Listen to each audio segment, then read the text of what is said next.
We have the drawn game by repetition. 10-7, still a 3-point lead for Hikaru Nakamura.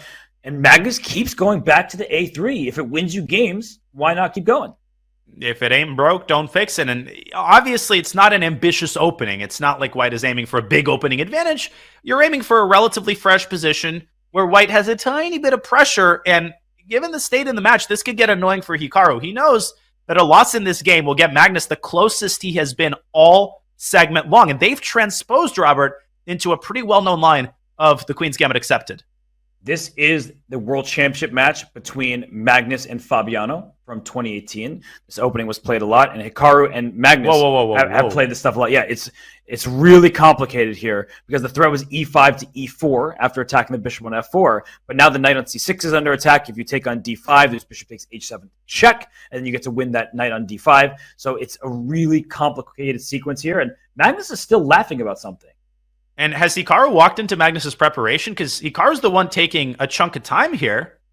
He gets crazy after EFDC. There's a threat of b2, b4 in the end. And if Hikaru doesn't know this, Robert, this is major trouble. You could lose this in the blink of an eye. Well, look at the time. Hikaru is spending time not because he doesn't know the position. And it's what you're saying.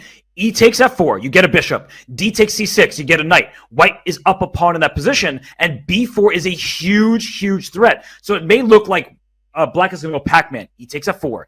Take on e3. He goes knight d4, which apparently is a slight inaccuracy, but still a good move.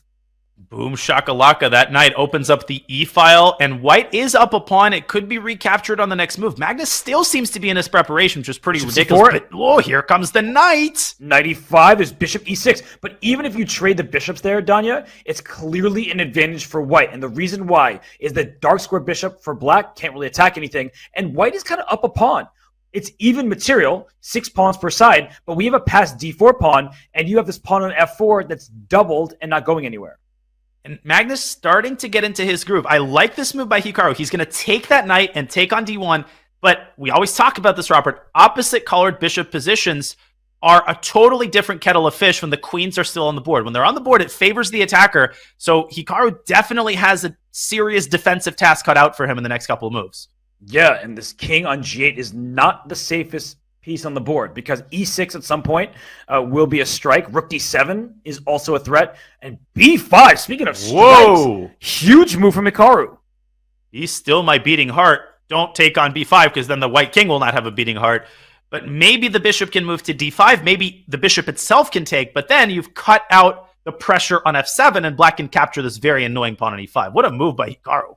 And actually, after bishop b5 decree, rook b8, you got to be careful for that move because rook takes b5 is suddenly a threat, as is pawn to a6 because the bishop is pinned, the rook on d1 is loose, the queen on b3 is overloaded.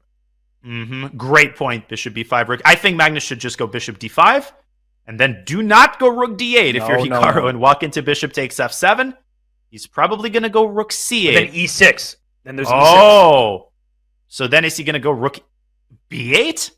I love how we did that process of elimination style. I feel like I'm back in like third grade, you know, like doing a little math problem and not that one, not that one. Oh, okay. So rook b8 is the only move there. It's a very important move to find, and Hikaru will find it.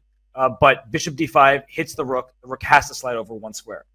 And if I may show something on the analysis board real fast, I promise. Bishop d5. If you go rook to e8, I don't think we discussed this, but there's still e6. And you might say, well, what's the problem? I just take. And you can't take because the queen recaptures with check. And here, bishop slides into f7 with a fork. So literally, process of elimination yields only one square. And Magnus has to see that. Hikaru has to see that. Carlsen, not only is he no longer up on the clock, he's down 20 seconds and still thinking. And finally decides on bishop d5. Hikaru saw that instantly. I wonder if he's thinking of bishop takes f7 check, queen takes f7, pawn to e6. It gets really sharp there because if the queen tries to blockade the pawn so there's no discover check, the rook flies into d7. There's a lot happening in this position, and it's not forced by any stretch of the imagination, but I'm guessing Magnus is considering options like that. Great call. I definitely think he might play bishop f7. No, he makes a very Magnus move, but is he taking his foot off the gas pedal here? Well, bishop c5 is a great choice. You actually would prefer your pawn to be on b6 if you're Black to keep that bishop stable, but the f2 pawn is a target. Queen h4 at some moment can be annoying, or queen to e2, even more threatening. It's unbelievable, but Magnus was up a full minute as they entered the middle game. Now he's down a minute, And he hasn't played e6 yet, and the tension is still building up. Can Magnus handle a position of this complexity with 20 seconds left? So he goes rook c1, the bishop goes back to b6, queen takes b5, bishop f2 does not work. You lose your queen, but you get a checkmate. Wow. What a find by Magnus Carlsen. And queen takes e5 blunders as you're showing.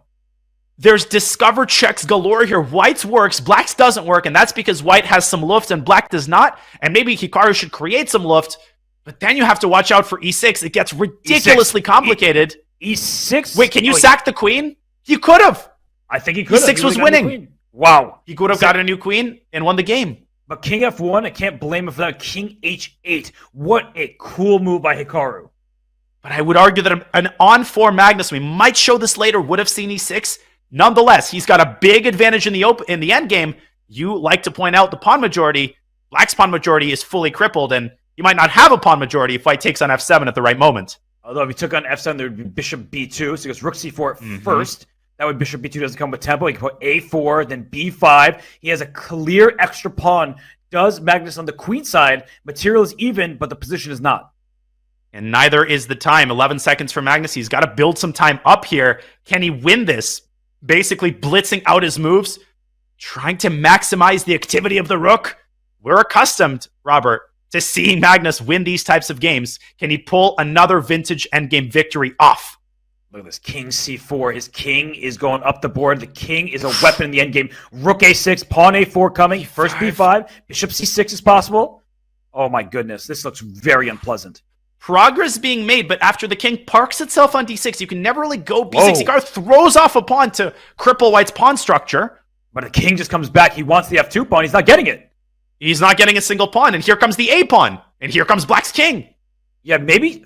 Oh, he trapped the bishop. Trapping the bishop. If that rook can get back around, the bishop is trapped. But look at this, the h6 pawn and the f6 pawn both target. And the f6 pawn. King g4, king h5. King h5. Oh my G6. goodness. He's infiltrating. He's taking. He's pressuring. He winning. Still has time. He's just moving his king around now. Move the bishop back and sack on f6. He wants b6, and if you go king c5, this rook takes a7. It's winning. He's knocking on the door of having this lead. Can he finish it off? Whoa. He goes there because bishop b6 is king takes f6. It's winning. What recognition? And king this F6. Is winning. King f6. And just go back. You can take on g5. I don't... Move!